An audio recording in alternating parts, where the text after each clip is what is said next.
Good morning সকল বন্ধুদের। আজ আকাশটা কেমন রোদ ঝলমলে না।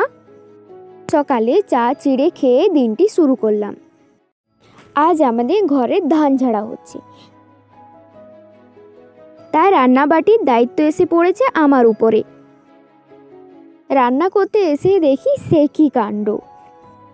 আজকাল দেখছি আলুও মানুষের মতো রং বদলাচ্ছে। যাই হোক, বেচারা আলু, সমাজে তো ওকেও থাকতে হবে।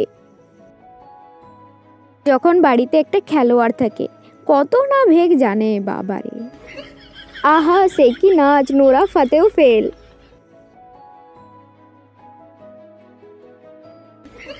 মিস হয়ে গেল একটুর জন্য। রান্না সেরে এসেই দেখি ধান ঝাড়া প্রায় শেষের মাথায়। এরপর আমিও একটু কাজে লেগে পড়লাম। আরে আরে, আমাকে দেখতে পাচ্ছ না? এই যে এটাই আমি।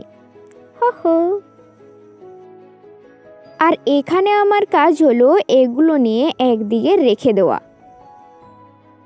আর ঝেড়ে নেওয়া ধানগুলো একদিকে সরিয়ে নেওয়া। আরে দাঁড়াও দাঁড়াও, পালালে হবে? আমার একটা ডায়লগ আছে যে,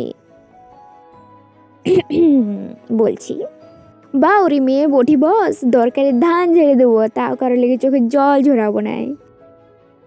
পরদিন বাবা এইভাবে ধান থেকে কুটিগুলো আলাদা করে নিচ্ছিল। ধান ঝেড়ে পরিষ্কার করে যে ধানগুলো বেরিয়েছে এগুলোই সেগুলো। খুব সুন্দর দেখাচ্ছে না? তারপর সন্ধেবেলায় বাবা একটু কাজু বিস্কুট আনে, যেটা খেতে আমার পার্সোনালি খুব ভালো লাগে। এই ধানগুলোই হয়েছে, যা অনেক দিনের পরিশ্রমের ফল।